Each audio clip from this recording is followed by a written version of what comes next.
Bonjour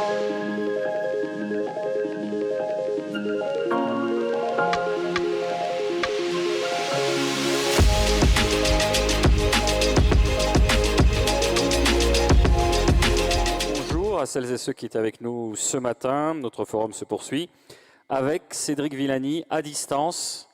Bonjour Cédric Villani, vous êtes avec nous? Bonjour, est-ce que vous m'entendez? On vous entend très bien. Vous avez la lourde tâche de nous inspirer. C'est comme ça qu'on a intitulé la séquence. Vous êtes un forum, vous êtes un congrès. Vous êtes où, Cédric? Ici à Paris, dans une suite d'engagements, et tout à l'heure, dans un engagement pris de longue date auprès de l'ECE, École d'ingénieurs, qui, à l'occasion de la fête de la science, a organisé toute une série de rencontres autour de thèmes tels que la responsabilité du scientifique et de l'ingénieur face aux grandes transformations de la société et au changement climatique en particulier. Très bien. Bah, écoutez, je vous laisse. Vous êtes en charge de nous inspirer. On s'assoit, on vous écoute avec une ferveur, une dévotion. Oh là là, incroyable.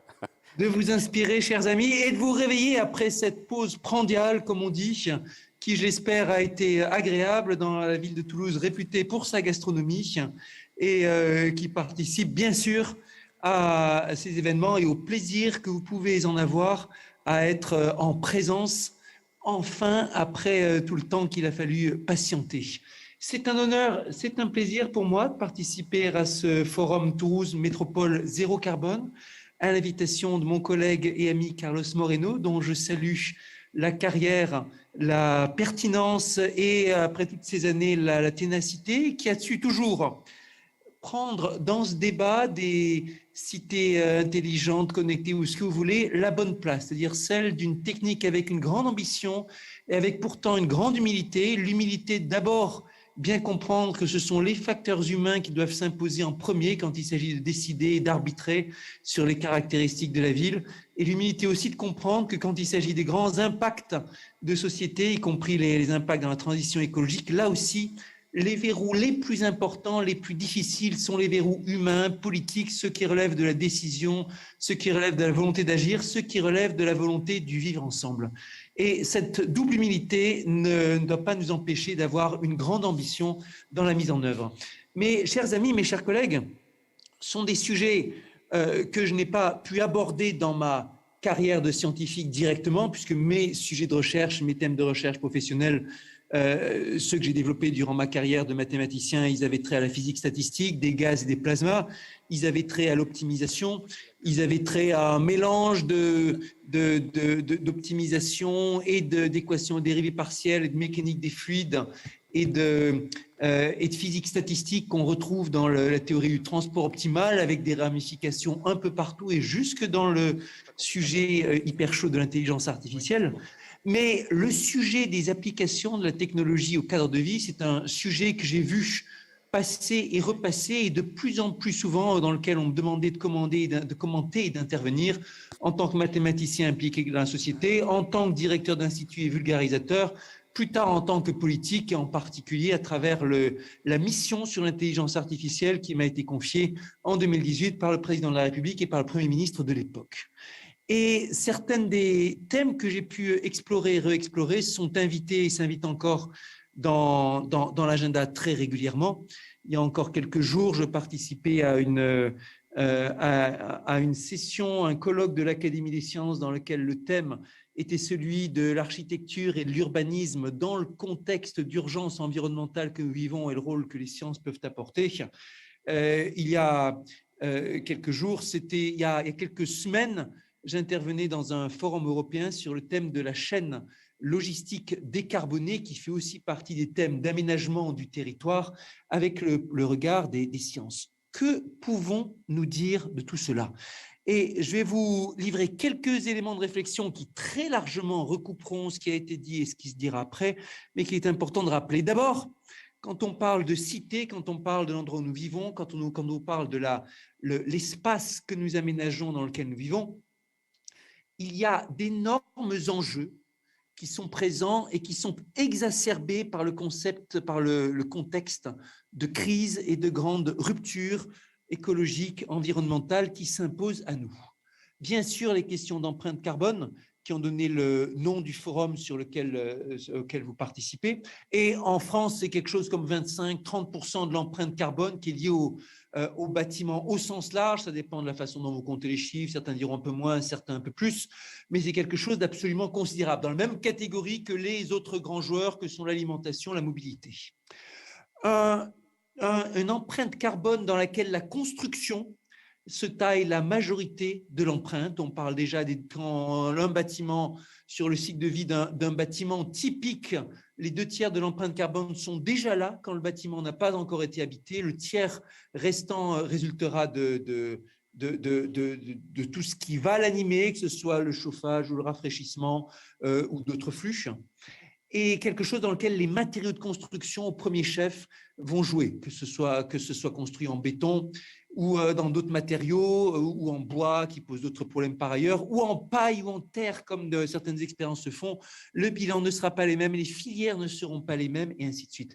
Mais ce n'est pas seulement pour l'empreinte carbone qu'on travaille, et la crise environnementale aujourd'hui, ce n'est pas seulement une crise carbone et une crise climatique, c'est aussi une crise de la biodiversité, c'est aussi une crise de la pollution, c'est aussi une crise qui vient s'ajouter aux crises déjà existantes, qui sont celles de la société, qui sont celles de la démocratie. J'ai vu dans la présentation du colloque que vous citiez Mohamed Younous dans l'objectif zéro carbone, zéro pauvreté, zéro exclusion, nous rappelant que toute transition écologique digne de ce nom doit être à la fois de l'écologie et de la démocratie et de la solidarité. Et dans une ville, les 3 éléments s'invitent. Quand vous avez des bâtiments qui sont des passoires thermiques, qui sont inconfortables ou qui sont trop exigus ou qui rendent malheureux ou atteignent la santé mentale de quelqu'un qui y vit, c'est un problème d'exclusion, c'est un problème de société. Quand vous avez des villes qui sont mal organisées avec des quartiers qui se retrouvent isolés par rapport à d'autres, vous avez des problèmes de démocratie qui sont derrière. Quand vous avez un espace trop minéralisé qui interdit à la biodiversité de se développer, qui coupe toute tentative de la vie de se réinviter dans l'espace de la ville, c'est un problème de biodiversité qui vient ailleurs. Et ainsi de suite, on pourrait continuer les questions de gestion de l'eau et d'autres ressources, les questions de dépenses d'énergie liées à la mobilité, les questions de vivre ensemble, les questions de cadre de vie plus ou moins serein, les questions de résilience par rapport aux intempéries, par rapport aux inondations, par rapport aux grandes tempêtes. Tout cela vient s'inviter dans le grand enjeu, le grand défi qui est celui d'un habitat écologique au sens de ce 21e siècle. Et ça met en œuvre toute une grande série de disciplines, d'indicateurs, de volonté d'agir et de défis. Et spécifiquement pour ce qui est du carbone, dans notre contexte où en France, ce n'est pas plus de 1% des bâtiments qui sont renouvelés chaque année, un enjeu qui est pour celui du nouveau parc, pas tellement celui de trouver les technologies qui sont environnementales et bas carbone, parce que ça, on sait faire, mais bien celui d'avoir la volonté d'être vertueux dans la construction et celui d'économiser l'espace, en particulier de terre, l'espace rural, l'espace constructible qu'on a besoin dans bien des cas de ne pas construire. Et dans le cas de ce qui est déjà urbanisé, l'énorme défi de la rénovation thermique dans un contexte où même le périmètre de ce qu'est la rénovation est sujet à discussion, même les diagnostics sont sujets à discussion, dans un contexte où tout dépend de la situation sur place. Pour donner juste un exemple, l'an dernier, le gouvernement parlait de 700 000 bâtiments rénovés l'an dernier et les associations engagées dans le réchauffement climatique ont contredit en disant ne comptez pas 700 000, mais comptez plutôt 70 000. Et peut-être la vérité est entre les deux, parce que dans bien des cas, ce qui est comptabilisé comme opération de rénovation est une intervention, un changement de chaudière ou une opération correspondant à un effet d'aubaine ou autre chose qui ne change pas la donne et ne correspond pas du tout à la grande opération de rénovation ambitieuse qui est nécessaire. Où interviennent les sciences mathématiques, les sciences du numérique, les sciences dures là-dedans? Au moins à 2 niveaux. Un niveau qui est celui de donner des diagnostics, des indicateurs, de la comptabilité et de tâcher de dire voilà où nous en sommes, voilà nos objectifs, le fait d'utiliser tel ou tel matériau, tel cadre, telle ligne d'objectif, telle technologie qu'on va utiliser pour remplacer ceci ou cela. Et qui s'inscrit dans un grand débat complexe où tous les indicateurs viennent s'intégrer les uns aux autres. Et un deuxième niveau qu'on va lui, bien souvent associé à celui des cités connectées, cités intelligentes, tout ce que vous voulez, ou smart cities, celui de la mise en équation au sens plus direct, plus propre. Un contexte dans lequel tous les modèles imaginés par les mathématiciens pour modéliser l'évolution vont s'inviter, des modèles statistiques, des équations différentielles, des équations aux dérivées partielles. Ça sera de l'équation des ondes, des équations de mécanique des fluides, des équations de champ moyen et des équations de mécanique des fluides compressibles, et ça viendra modéliser des circulations, des flux de chaleur, des vents, tout ce que vous voulez. Dans les algorithmes, des entreprises expertes, des cabinets d'ingénieurs qui travaillent là-dessus, qui font de la modélisation. Vous avez des dizaines, parfois des centaines, parfois des milliers d'équations et de statistiques qui viennent mises ensemble sur des plateformes. Avec deux grands objectifs. Un premier objectif qui est celui du contrôle et de l'action, autant que possible, en temps réel sur la ville. Dans certaines villes, ce sont par exemple les feux qui passent au vert quand il y a une urgence et un passage à dégager pour une ambulance, ou des systèmes pour faire attention à la sécurité dans telle ou telle situation dangereuse, ou pour vérifier que les embouteillages ne sont pas actifs, ou qui sait quoi. Premier objectif, donc l'action. Et deuxième objectif, celui de la préfiguration, celui de simuler, de donner un modèle de ce que peut être la ville dans sa conception, dans l'idéal du jumeau numérique qui va vous donner une représentation et une faculté de voir, de visualiser ce que serait cette ville dans laquelle tous les paramètres sont mis en jeu. Ce deuxième objectif qui se développe de plus en plus, il peut se plaquer sur n'importe quoi, sur des modèles qui sont des modèles historiques, hérités de toute une ville avec son histoire, avec ses populations, ses parcs ou tout ce que vous voulez. Il peut être une aide à la conception, il peut être là uniquement dans un rôle d'aider les humains à décider sans pour autant qu'il y ait le moindre algorithme mis en œuvre sur place, sur le terrain. Et il va être une aide au pilotage, une aide à la décision, une aide à la conviction bien souvent dans un contexte où, pour ce qu'il s'agit de mettre en œuvre des changements, le temps d'adoption par la puissance publique est un facteur non négligeable. Quand on discute dans les salons d'innovation liés à l'urbanisme, liés à la ville, il y a quelques semaines, c'était Innopolis à Paris, il y en a bien d'autres, on voit dans les soucis des ingénieurs, des inventeurs qui doivent présenter leurs solutions, l'un de leurs soucis majeurs, c'est le temps qu'il leur faut pour convaincre les municipalités, les autorités de s'emparer de telle ou telle solution technique existante. 8 ans, m'a dit un spécialiste d'un système d'économie d'éclairage éclairage intelligent pour les villes. 8 ans, c'est le temps qu'il me faut entre la première approche du conseil municipal, de la municipalité, et le moment où la solution est déployée sur le terrain. Les scientifiques que nous sommes savent très bien que nous ne pouvons pas nous permettre le luxe d'attendre 8 ans pour mettre en œuvre la transition, pour mettre sur rail la transition énergétique, la transition écologique et tout ce que vous voulez. Parfois, c'est la coordination entre différents services qui se joue dans l'espace du numérique.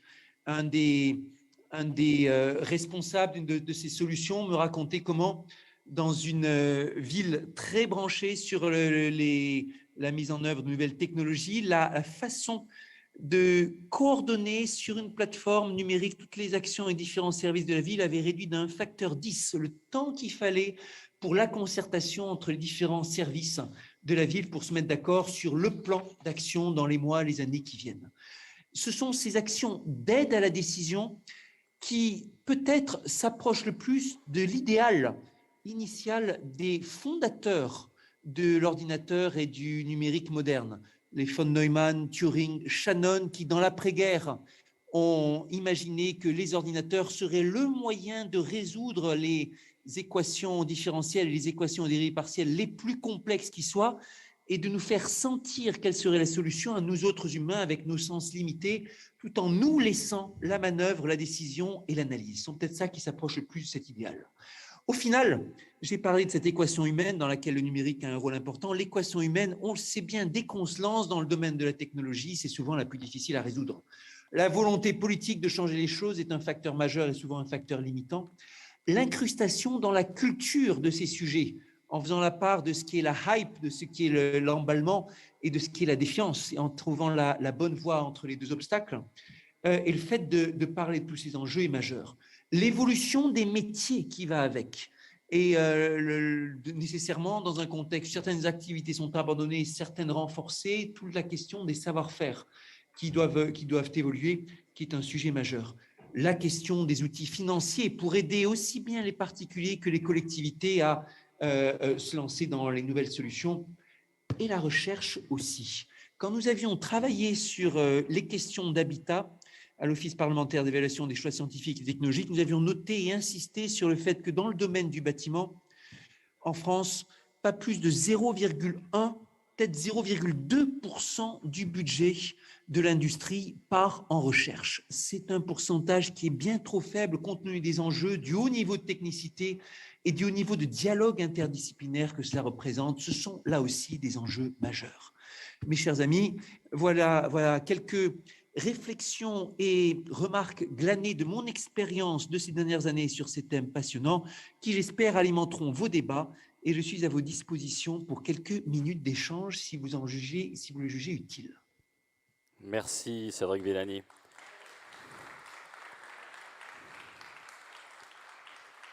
Alors,